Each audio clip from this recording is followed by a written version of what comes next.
Hi guys, what's going on? Dave Victor Design here with another YouTube tutorial. And today we're going to cover some simple techniques that you can use in Photoshop to edit your images. And we're going to go through three basic things here: brightness and contrast, levels, and hue and saturation. So let's get going. So here we have a picture with some dark mountains and a bright sky in the background. And before we start, we're just going to unlock this layer so we can use these settings right here also. As you can see now, you can not click anywhere. So we're just dragging this down to new layer and taking away this other one by dragging it to the bin here. And a thing that I like to do here is to make a copy of this layer before we start, so you can see the difference from the original picture and the correction that we are going to make. So we do the same thing, we drag it down again to new layer. So now we're saving this layer under here as the original layer. So we're clicking this layer on top to edit that one. So we're starting off with going to Image, Adjustments, and Levels. And here we can see the balance in the picture in terms of bright and dark areas on the picture.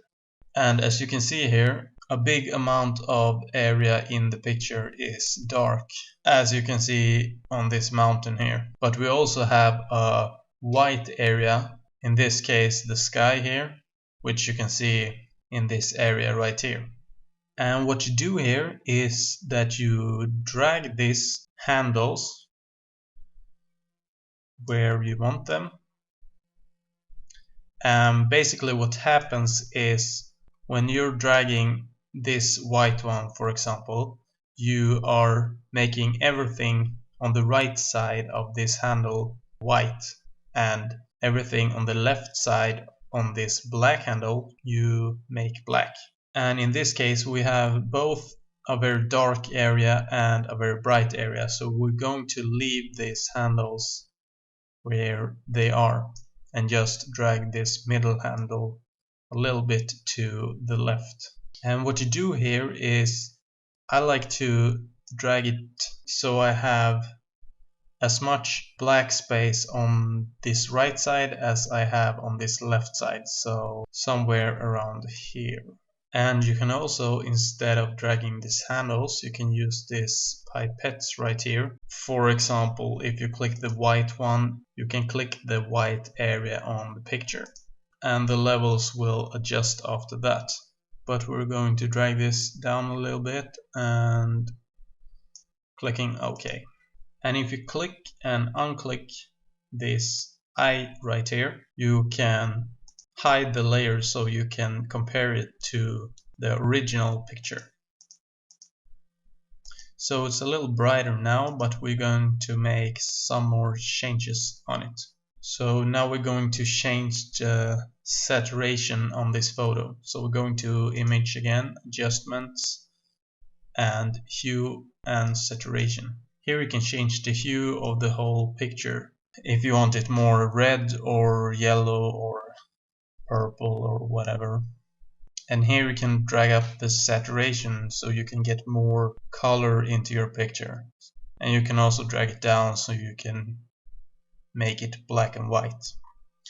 But we're going to drag it up a little bit like this and drag up the lightness just a little bit.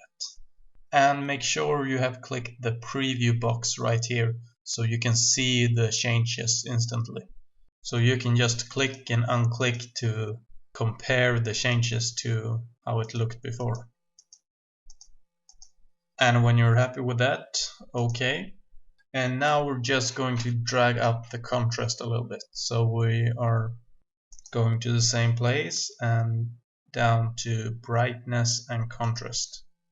So we see that the preview box is clicked and we're dragging up the contrast to about 60 something. And you can see that it is a big difference on the picture. It doesn't look as dirty and gray as it did in the beginning. So we'll click OK. And that's simply much it. Now you can see the changes from the original to the new version. And also you can go to shadow and highlights to add a little cool effect to the picture. If you just drag up the amount of highlight and the mid-tone contrast, it looks almost like the picture is painted. So these settings you can play around with a little bit if you want to, but we want it to look natural, so we're going to click cancel here. And I'm going to do a little adjustment on the sky here before we finish.